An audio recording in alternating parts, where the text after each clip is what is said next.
বলে দেখো তুমি দান তো করেছো, তা দানের ফল তো আছে, এই দানের ফলের কারণে স্বয়ং ভগবান তোমার উদ্ধার করবে। কিন্তু জীবনে মনে রাখবে, কখনো কোনো বস্তু দান করে সেটাকে আর দ্বিতীয়বার গ্রহণ করিতে নেই। আপনি ঘরের মধ্যে কোনো পুজো পাঠ করিয়েছেন, কোনো যজ্ঞ করিয়েছেন, যজ্ঞের পরে সেই যজ্ঞের অবশিষ্ট বস্তু ব্রাহ্মণের হয়। কার হয়? হ্যাঁ, ব্রাহ্মণের হয়। যজ্ঞের মধ্যে আপনি ঘৃত আনলেন, তা ঘি যদি এখন 2 কেজি আনা হয়েছে, যজ্ঞে 1.5 কেজি লাগলো, আধা কেজি বাঁচলো, আপনি যদি সেটাকে চুপচাপ লুকিয়ে ঘরের মধ্যে রেখে দেন, নাহলে ব্রাহ্মণ নিয়ে চলে যাবে, মনে রাখবে সেখান থেকে আপনার ধ্বংস শুরু হয়ে যাবে। যজ্ঞের অবশিষ্ট, পুজোর অবশিষ্ট ইত্যাদি এগুলো ব্রাহ্মণের ভাগ হয়, তার জন্য সেই অবশিষ্ট কখনো গ্রহণ করিতে নেই। যজ্ঞ ইত্যাদি, পুজো ইত্যাদির অবশিষ্ট ব্রাহ্মণ নিজ হস্তে যদি যজমানকে দিয়ে যায়, যে এগুলো তুমি ঠাকুর সেবায় লাগাবে বা এটা প্রসাদ রূপে তুমি গ্রহণ করবে, তখনই যজমান সেটাকে গ্রহণ করিবে। অন্যথা সেই পুজো বা যজ্ঞের অবশিষ্ট গ্রহণ করলে সেখানে তার বিনাশ হয়ে যায়। প্রেম সে বলো। বা কোনো সময় কাউকে কোনো বস্তু দান করা হলো, আর সেই দানের বস্তু সে যদি না নিয়ে যায়, তখন কি করবে? সে যদি নিয়ে না গেল, তখন তার কাছে জিজ্ঞাসা করবে, মহারাজ এই বস্তুগুলো আপনার যে রয়ে গেছে এগুলো কি করব? তার অনুমতি নিয়ে তখন গিয়ে সেটাকে অন্য কাজে লাগাবে। অনেকে কি করে, কোনো ব্রাহ্মণের বস্তু রয়ে গেল, কোনো ব্রাহ্মণ নিয়ে গেল না, সেটা নিয়ে গিয়ে অন্য কাউকে দিয়ে দিচ্ছে, অন্য কোনো ব্রাহ্মণকে দিয়ে দিচ্ছে। একজনার ভাগের বস্তু অন্য কাউকে দিতে নেই। আমার কাছে এরকম অনেক ভক্তরা আসে, অনেকজন আসে, লাইভ যারা শুনছে সবাইকে বলছি, লাখ লাখ লোক এই পার্ট লাইভ শুনবে আর শুনবে, তা সবাই যেন এই জিনিসটা ভালো করে মন দিয়ে শুনে। আমার কাছে এরকম অনেক ভক্তরা আসে, মহারাজ যে আমরা বৃন্দাবনে গেছিলাম, তো বৃন্দাবনে এমন এমন অমুক অমুক মন্দিরে আমরা কিছু টাকা কথা দিয়ে এসেছিলাম, অমুক ব্রজবাসীর কাছে কিছু কথা দিয়ে এসেছিলাম, উনি তো মারা গেছে, উনার ভাগের টাকাটা আপনার কাছে দিয়ে দিই। এরকম আমার কাছে অনেকজন আসে। আমরা এরকম অমুক অমুক অমুক জায়গায় গেছিলাম, বৃন্দাবনে অমুক মন্দিরে, আমাদের মনে নেই, ওখানে কিছু টাকা আমাদের ধার রয়ে গেছে, তো মহারাজ আপনার কাছে দিয়ে দিই, আপনি তো বৃন্দাবনবাসী। আমি মানা করে দিই, কখনো না। কাউর ভাগের বস্তু কখনো অন্য কাউকে দিতে নেই। এই কিছুদিন আগেই এক ভক্ত আমাকে বললেন, মহারাজ জি এরকম এরকম বৃন্দাবনে এক ব্রজবাসী উনি দেহ রেখেছেন, তা ওনার কিছু টাকা ছিল, ওই টাকাগুলো আপনার কাছে দিয়ে দিই, আপনি আশ্রমের কাজে লাগিয়ে নিন। আমি বলছি না। তাহলে কি করব? আমি বলছি ওনার ঘর পরিবারে ওনার কোনো সন্তান পুত্র ইত্যাদি নিশ্চয়ই কেউ না কেউ আছে, আপনারা তার কাছে ওটা পৌঁছিয়ে দেন। যেটা যার প্রাপ্য সেটা তার গৃহেই দেওয়া উচিত, অন্য কাউকেও দেওয়া উচিত নয়। আমি তো মানা করে দিলাম, কিন্তু এরকম অনেক লোক আছে যারা অন্যের অর্থ অনেক সহজেই নিয়ে নেয়। অন্যের কথা কি বলবো, আমার নামে বাংলাদেশ থেকে কিছু ভক্তরা টাকা পাঠিয়েছে কোনো এক বৈষ্ণবের কাছে, সেও বৃন্দাবনবাসী, বাংলাদেশ গেছিল, বলে এটা মহারাজের হাতে দিয়ে দেবে মন্দির নির্মাণের জন্য। তা সে টাকা তার হাতে দিয়েছে, মন্দির নির্মাণের জন্য মহারাজকে দিয়ে দেবে। সে আমাকে ফোন করে বলে দিয়েছে, বাবা অমুকের হাতে আমার মনে এত টাকা দিয়েছি, যার হাতে দিয়েছে আজ পর্যন্ত আমিও অপেক্ষা করছি, আর সেও রোজ যখনই দেখা হয় তখনই মহারাজ কেমন আছেন, টাকার আর নাম নেয় না। প্রেম সে বলো। তার জন্য যার প্রাপ্য সেই বস্তু তার হাতেই দেওয়া উচিত। আমি পাঠের মধ্যে কেন বলি, মন্দির নির্মাণের জন্য যেই দান করবেন হয়তো ডাইরেক্ট অ্যাকাউন্টে পাঠাবেন, আর নয়তো অত্যন্ত কোনো বিশ্বস্ত ব্যক্তির হাতে, যে এসে অর্থ প্রদান করে ফোনে কথা বলিয়ে দেয়, এই নাও মহারাজের সঙ্গে কথা বলো, টাকাটা মহারাজের কাছে পৌঁছেছে, বা ডাইরেক্ট আমার হাতেই অর্পণ করবে। যার কাছে আপনি যেই বস্তুই অর্পণ করুন, এই যে একজনার দানের বস্তু অন্যজনকে দেওয়া, এগুলো কিন্তু অনেক বড় অপরাধ। আর একজনের ভাগের বস্তু আরেকজনের নেওয়া, এটাও অনেক বড় অপরাধ। প্রেম সে বলো। আমাকে সেই ভক্ত বারবার বলে, মহারাজজি আমি ওনাকে তাহলে বলবো কিছু, আপনি টাকাটা কেন দিচ্ছেন না? আমি বললাম না, তুমি কিচ্ছু বলবে না। কেন? আমিও চাই যেন সে আমার ঋণী থাক, সে তোমারও ঋণী থাক। আর এই ঋণ যদি তার কাছে থাকে না, এই ঋণ তাকে জন্ম জন্মান্তর পর্যন্ত শোধ করতে হবে। এই জিনিস মনে রাখবে, কার ঋণ নিয়ে তুমি যদি সেটা তাকে না দিলে, কার অর্থ নিয়ে তুমি যদি সেটা তাকে না চোকালে, তুমি মনে করবে না যে আমি বেঁচে গেলাম। সেটা তোমাকে চোকাতেই হবে। কোন রূপে তোমাকে চোকাতে হবে তুমি কল্পনাও করতে পারবে না। প্রেম সে বলো, উপরওয়ালার হিসাব বহুত খতরনাক, ওইখানে কারোর জন্য কোনো ডিসকাউন্ট। প্রেম সে বলো, বলো না, আরো জোরে, আরো জোরে, আরো জোরে, দোনো হাত উপরে করে জয় জয় শ্রী রাধে। তার জন্য সেই ভগবানকে বোঝা বা তার লীলাকে বোঝা অত সহজ নয়। প্রেম সে বলো, কে বলছে ভগবান তো হলো গোয়ালা, গোয়ালার ঘরে জন্ম নিয়েছে গোয়ালা। কে বলছে ভগবান হলেন ক্ষত্রিয়, তো ভগবান যখন ক্ষত্রিয় ঘরে জন্ম নেন তখন তিনি ক্ষত্রিয়। কে বলছে ভগবান তো হলেন শূদ্র, ভগবান শূদ্রের ঘরে জন্ম নিয়েছেন, তিনি হলেন শূদ্র। কে বলছে ভগবান ব্রাহ্মণ, তো ভগবান ব্রাহ্মণের ঘরে জন্ম নিয়েছে, তার জন্য তিনি হলেন ব্রাহ্মণ। বলে ভগবানের কি কোনো জাতি আছে? ভগবানের কোনো জাতি নেই। কোনো জাতি আছে ভগবানের? তা কেউ যদি বলে যে ভগবান শুধু ব্রাহ্মণের হাতেই খায়, তার মানে সে মহামূর্খ। তো মন দিয়ে শুনবে, যার কোনো জাতি নেই সে শুধু ব্রাহ্মণের হাতে কি করে খেতে পারে? তাহলে ভগবান তো, যে ভগবানকে খাওয়াতে চায় ভগবান সে সবার হাতে খায়। প্রেম সে বলো, ভগবানকে শূদ্রও ভোগ লাগাতে পারে, ভগবানকে আদিবাসীও ভোগ লাগাতে পারে, ভগবানকে ব্রাহ্মণও ভোগ লাগাতে পারে, ভগবানকে ক্ষত্রিয় ভোগ লাগাতে পারে, ভগবানকে বৈশ্যও ভোগ লাগাতে পারে। জাতি হলো আমাদের, ভগবানের কোনো জাতি নেই। ভগবান সব জাতির মধ্যে রয়েছেন। ভগবান হলেন সর্বভূত, ভগবান হলেন সর্বাত্মা, তিনি সবার মধ্যে রয়েছেন। মোহু মেরাম হেতো মেরাম, ভগবান আমার মধ্যে রয়েছে, ভগবান আপনার মধ্যে রয়েছে। ঈশ্বর সর্বভূতান, তিনি সর্বভূতে রয়েছেন। তার জন্য ভগবান কার পার্সোনাল প্রপার্টি নয়। ভগবান কি কার পার্সোনাল প্রপার্টি? কখনোই নয়। প্রেম সে বলো, অনেক সময় বলা হয় না না ভগবান তো খালি বৈষ্ণবদের জন্য। কেন বৈষ্ণবদের জন্য ভাই? ভগবান শুধু বৈষ্ণবদেরই নয়, ভগবান সবার। যারা শৈব তারাও ভগবানকে ভজন করতে পারে। বলে বৈষ্ণব কি শিব পূজা করতে পারে? বৈষ্ণব শিবের পুজো করতে পারে। বৈষ্ণব কি দুর্গার পুজো করতে পারে? বৈষ্ণব দুর্গার পূজা করতে পারে। কিন্তু বৈষ্ণবকে দুর্গার পূজা বৈষ্ণবীয় পদ্ধতি দিয়ে করতে হবে। যে যেই ভাব নিয়ে আছে তাকে সেই ভাব অতিক্রম করা চলবে না। প্রেম সে বলো, সে যদি নিজের ভাব অতিক্রম করে তাহলে কি হবে? তাহলে সেখানেই তার অপরাধ হয়ে যাবে।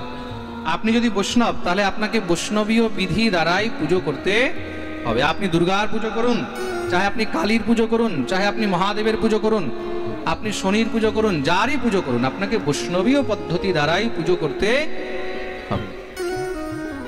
প্রেম সে বলো, আর যেই দেবতার যেই ভাবে পুজো হয় সেই দেবতার সেই ভাব দিয়ে পুজো করা উচিত। আর যেই দেবতার বৈষ্ণবীয় ভাব দিয়ে পুজো হয় না তখন সেই দেবতাকেও ত্যাগ করা উচিত। প্রেম সে বলো, খুব মন দিয়ে শুনবে।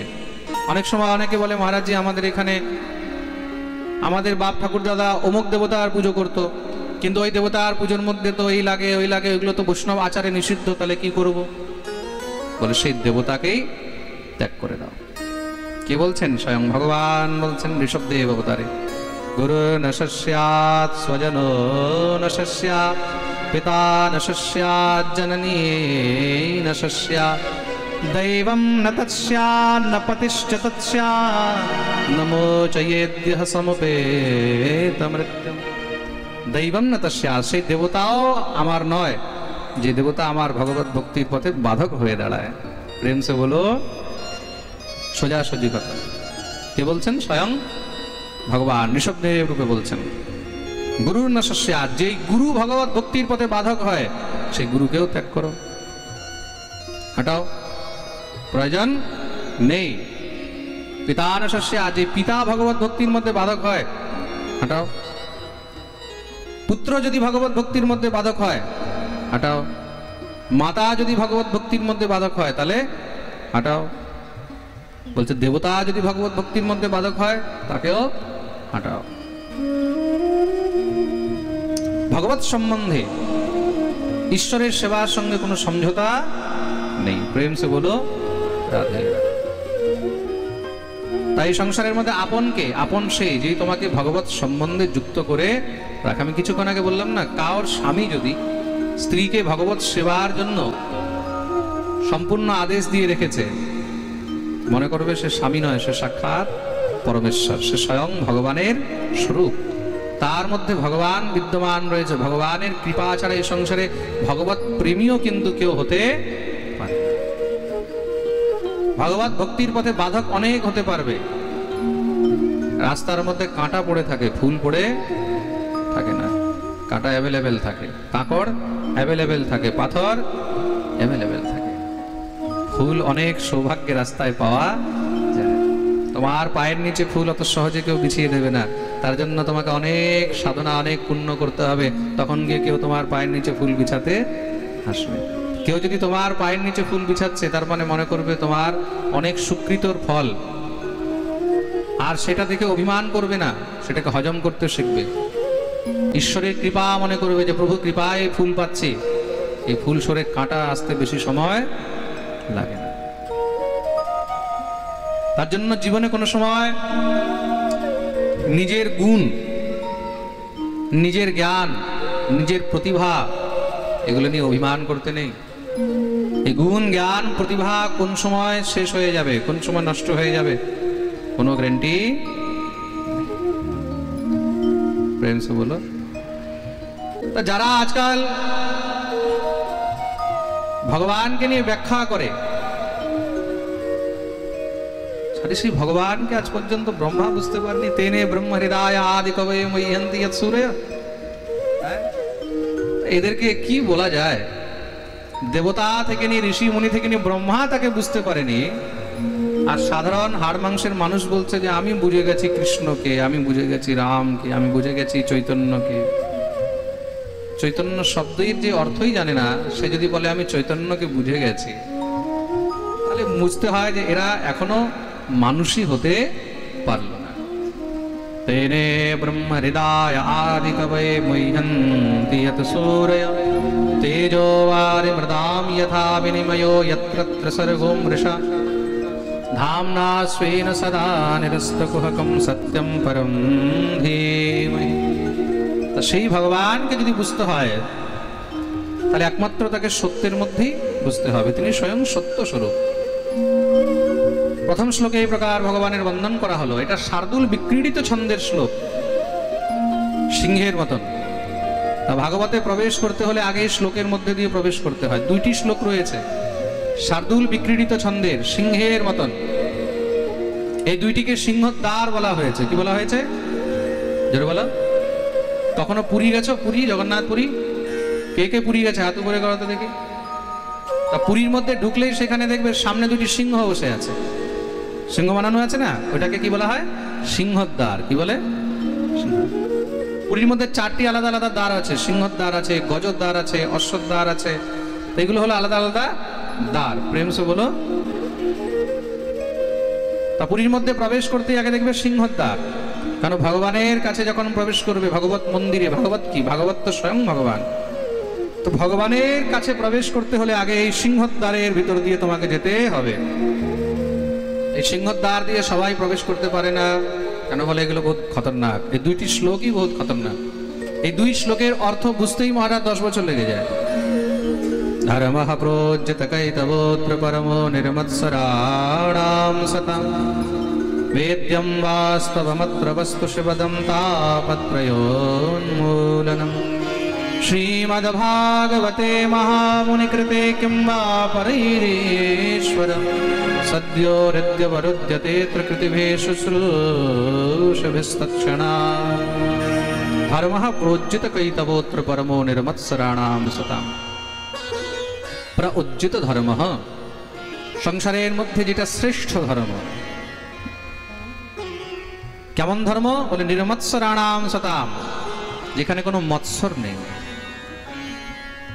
नाना रकम धर्मेर मध्य किन्तु अनेक मत्सरता रयेछे माने ईर्षा रयेछे देश रयेछे भेद रयेछे किन्तु भागवत धर्मेर मध्य कोनो ईर्षा कोनो हिंसा कोनो भेद नहीं निर्मत्सराणां सतां भागवते कोथाओ लेखा नेই যে আমাকে মানে না যে ভাগবতকে মানে না সে কাফির তার গলা কেটে দাও বা যে আমাদের ধর্ম মানে না সে নোংরা সে বাজে এসব জিনিস কোনো নেই কোনো মৎসরতা নেই এখানে কাউর নিন্দা নেই এখানে কাউর নিন্দা নেই তো ভাগবতকে সৎ শাস্ত্র কেন বলা হয়েছে যেই শাস্ত্রের মধ্যে পরনিন্দা পরচর্চা হয় সেগুলো মৎসরযুক্ত শাস্ত্র হয় আর যেই শাস্ত্রের মধ্যে কাউর নিন্দা নেই পরনিন্দা পরচর্চা নেই আরো পরনিন্দা পরচর্চা থেকে তোমাকে সাবধান করা হয় সেটাকেই সৎশাস্ত্র বলা হয় কি বলা হয় সৎশাস্ত্র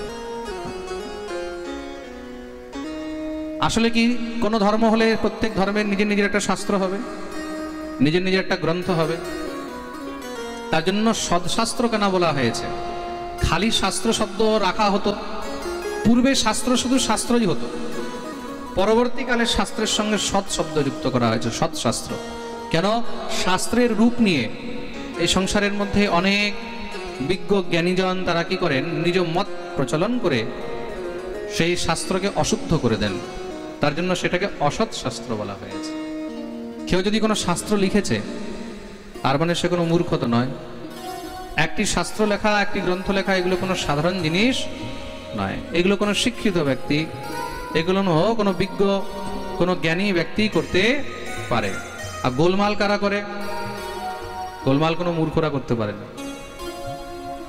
গোলমাল কারা করে গোলমাল একমাত্র শিক্ষিতরাই করে প্রেম সে বলো শিক্ষিতরা যেভাবে তোমাদেরকে বোঝাবে তোমরা সেভাবেই বুঝবে আমাদেরকে যেভাবে শিক্ষা দেওয়া হয়েছে আমরা সেইভাবেই শিক্ষা গ্রহণ করেছি তো ক্লাস 6, 7, 8 পর্যন্ত যখন আমি স্কুলে পড়তাম আমিও এটাই মনে করতাম আমাদের পূর্বপুরুষ বোধহয় বাঁদর ছিলেন আমাদের পূর্বপুরুষ পাহাড়ের গুফার মধ্যে থাকতেন ন্যাংটা হয়ে থাকতেন কাপড় চোপড় পরতে জানতেন না পাথর দিয়ে পাথর ঘষে আগুন বের করতেন খেতেও জানতেন না আস্তে আস্তে মহারাজ খাওয়া শিখলেন আস্তে আস্তে খাওয়া শিখলেন তাদেরকে খাওয়া শিখতেও সময় লেগেছে তাহলে তারা ততদিন কি খেয়ে বাঁচতো বলে হাওয়া খেয়ে বাঁচতো আমরা এগুলোই তো পড়ছি তা আমরা এগুলো মেনে নিচ্ছি কেন আমাদেরকে এগুলো শিক্ষা দেওয়া হচ্ছে আমাদের মাথায় এগুলোকে ঢুকানো হয়েছে আস্তে আস্তে যখন শাস্ত্র গ্রন্থ পড়তে পড়তে যখন বুদ্ধির বিকাশ হচ্ছে যখন গিয়ে গুরুজনদের সঙ্গ করা হচ্ছে সৎশাস্ত্র যখন অধ্যয়ন হচ্ছে তখন গিয়ে আস্তে আস্তে বোঝা যাচ্ছে এই সব ফেক কথা এগুলো সব মিথ্যা এগুলো সব প্রপাগান্ডা কিসের প্রপাগান্ডা আমাদেরকে আমাদের সংস্কৃতি আমাদের ধর্ম আমাদের কালচার আমাদের ইতিহাস থেকে নষ্ট করার জন্য তাতে ভবিষ্যতে প্রজন্ম যেন বিশ্বাসই না করে যে আমাদের পিতৃপুরুষ কোনো মানুষ ছিলেন এগুলো একটা প্রপাগান্ডা তৈরি করা তাতে কি আমাদের যে কালচার এই কালচারটাকেই কেউ মানবে না ভবিষ্যতে বলে কালচার তো তৈরি এগুলো তো ছিলই না আমাদের সৃষ্টির সঙ্গে সঙ্গে শ্রুতি আর স্মৃতির সৃষ্টি হয়েছে যখন থেকে সৃষ্টি আরম্ভ হয়েছে তখন থেকে সংবিধান তৈরি হয়েছে মানুষকে কিভাবে খেতে হয় কিভাবে চলতে হয় কিভাবে ঘুমাতে হয় কিভাবে আচরণ করতে হয় কিভাবে কথা বলতে হয় প্রত্যেকটি জিনিস তখন থেকে আরম্ভ হয়েছে আর যারা এইসব ইতিহাস কাল্পনিক ইতিহাস তৈরি করেছে তারা এতটা বুঝে না যে 10,000 বছর আগে 20,000 বছর আগে বা 50 বছর আগে 50,000 বছর আগে তখন এই বাঁদরগুলো মানুষ হয়েছিল তাহলে এখন বাঁদরগুলো মানুষ কেন হয় না যখন থেকে পাশ্চাত্য সভ্যতার এই শিক্ষা পদ্ধতি আমাদের ভিতরে এসেছে, কতদিন থেকে? বেশি থেকে বেশি 100 বছর, 100 থেকে 100 বছরের মধ্যে আমাদের ভিতরে এইসব শিক্ষা পদ্ধতি এসেছে। তার আগে আমাদের মধ্যে এইসব শিক্ষা পদ্ধতি ছিল না। যে আমাদের পূর্বপুরুষ বাঁদর ছিল, আদিমানব, হ্যাঁ, তারা চিম্প্যাঞ্জি ছিল, এরকম আমাদের মধ্যে কোনো থিওরি ছিল না। এগুলো ইংরেজদের যে সিলেবাস তৈরি হলো, এগুলো ব্রিটিশদের যে সিলেবাস তৈরি হলো, তার মধ্যে থেকে এগুলো নতুন করে শুরু করা হয়েছে। তার পূর্বে আমরা সবাই জানতাম যে আমাদের পূর্বপুরুষ সব ঋষি মুনি ছিলেন, আমাদের পূর্বপুরুষও মানুষ ছিলেন। এরা এতটুকু বিচার করে না, এরা নিজেরা মূর্খ আর জগৎকেও মূর্খ বানিয়ে দেয়। আসলে কি, কোনো মিথ্যাকে সত্য করতে হলে তাকে এতটা প্রচার করো যেন মানুষ বিভ্রান্ত হয়ে যায়, আর সেই মিথ্যাকেই যেন সত্য মানতে বাধ্য হয়ে যায়। তার জন্য কি করেছে, আমাদের যে গুরুকুল প্রণালী ছিল, আমাদের এখানে আগে বিশ্বের সবথেকে বড় শৈক্ষণিক সংস্থা ছিল, এডুকেশন সেন্টার ছিল, যেগুলোকে বর্তমানে নাম দিয়েছে স্কুল। এগুলো আমাদের পূর্বে নাম ছিল গুরুকুল। কি বলা হতো? জোরে বলো। গুরুকুল। প্রত্যেক নগরে নগরে আগেকার দিনে গুরুকুল ছিল, শিক্ষার ব্যবস্থা ছিল। সেখানে অধ্যয়ন করানো হতো কি? আয়ুর্বেদ, ধনুর্বেদ মানে যুদ্ধবিদ্যা, গন্ধর্ববেদ মানে গান বাজনা, নীতি মানে ন্যায়শাস্ত্র, এক একটি জিনিসের শিক্ষা দেওয়া হতো। আমাদের শিক্ষা প্রণালী এত উন্নত ছিল, যে সময় ব্রিটেনে আমেরিকায় মানুষ কাপড় পরতে জানতো না, ওরা ন্যাংটা হয়ে ঘুরে বেড়াতো। সেই সময় আমাদের এখানকার মহিলারা 16 শৃঙ্গার করে একদম সুন্দর বস্ত্র পরে তখন ঘর থেকে বেরোতো। আমাদের এখানকার পুরুষরা সুন্দর সুন্দর বস্ত্র ধারণ করে বেরোতো। কেন? আমাদের এখানকার একটা কালচার পূর্ব থেকেই রয়েছে। আরে ভাই, যেই ভগবান গাধা বানাতে পেরেছে, হাতি বানাতে পেরেছে, ঘোড়া বানাতে পেরেছে, সিংহ বানাতে পেরেছে, যেই ভগবান বাঁদর বানাতে পেরেছে, যেই ভগবান পাখি বানাতে পেরেছে, সেই ভগবান মানুষ বানাতে পারবে না? মানুষ বানাবার তার মধ্যে সামর্থ্য নেই। সেই ঈশ্বরের শ্রেষ্ঠ রচনা হলো মনুষ্য। ঈশ্বর যত রকমের রচনা করেছেন, তার মধ্যে শ্রেষ্ঠ রচনা হলো মনুষ্য, মানুষের রচনা। ভগবান বাকি কোনো জীবকে বিবেক দেয়নি, বিবেক একমাত্র মনুষ্যকে দিয়ে পাঠিয়েছে। প্রেম সে বলো। কন্যা থেকে বড় রত্ন এই সংসারে আর কিছু নেই। তার জন্য কন্যাকে অমূল্য রত্ন বলা হয়েছে, তার কোনো মূল্য নেই। প্রেম সে বলো।